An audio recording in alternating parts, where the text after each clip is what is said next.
This will be a day long remembered. Now I am the master. Welcome to another episode of Legends and Theories. And welcome to a short little video looking at some custom characters from the Thrawn trilogy I made. And this is coming out today to celebrate the release of Ahsoka. I actually had these figures for about a month and a half, but decided to wait until Ahsoka came out to show them off, especially the Mara Jade one. But in a simple form, we have Capitan Pellaeon. And this is a simple figure with the head from J. Jonah Jameson, the body from an Imperial captain, and the boots that were most recently, I believe, on the Miles Morales figure. There's the gray legs with the black boots on, and the basic hat from an Imperial officer. I used the J. Jonah Jameson one from the original Spider-Man sets because the only other one that would really work is Admiral Yularen. Well, Colonel Yularen from the ISB. And although I do own that figure, I got it back when it was still relatively cheap. That figure goes for like $80 now. I think the head also goes for like $50, $60 as most of the price. So, although that is the most ideal head, I didn't want to get another one of those since I had the figure and didn't want to take apart my Colonel Yularen since he is such a great character. But this is the best way you could get it.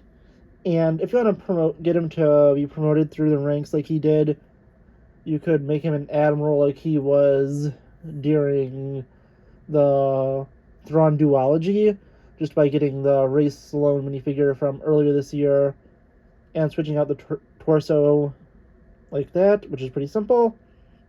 And if you want to promote him to Grand Admiral, you would obviously need a Grand Admiral Thrawn minifigure, which is even more expensive than the Colonel Yularen, so there's really no chance of doing that. I do have a Thrawn also, but they're both in this display case under here, and I didn't really want to take it all out just for this little video.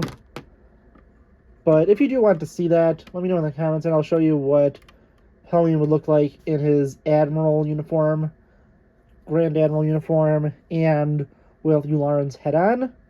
But the one I'm really impressed by is Mara Jade, and I gave her two options, one having Luke's blue lightsaber, the other being her iconic purple lightsaber, which she used both as Emperor's hand, and then made a second one after she married Luke Skywalker and officially joined the Jedi Order.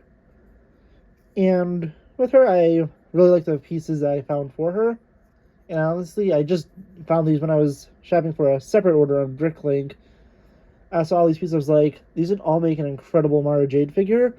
So I'll go through the pieces. At the bottom is the legs from, I believe, an Imperial gunner or officer. I don't remember the specific one, but they're a pretty common piece. The torso is from Magpie from the Lego Batman movie. And although it's not perfectly fitting for her, she usually does have a scarf with her goggles on under.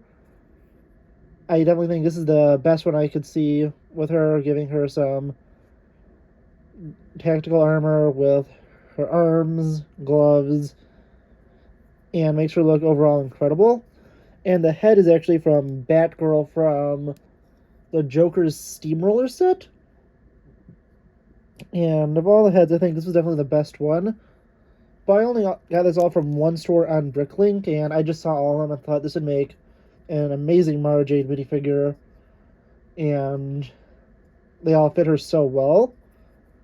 But yeah, honestly, I think that's an incredible loadout for her. And if you want to give her Luke and Anakin's old lightsaber, she could have that. But she always does have a blaster on her, so I made sure to include a blaster pistol. And the only other thing that could be ideal is she usually has the blaster pistol put in a pocket on her arm, so I don't know if there is an arm that has a little pouch on the side printed on it, but if there is, it would definitely be pretty helpful.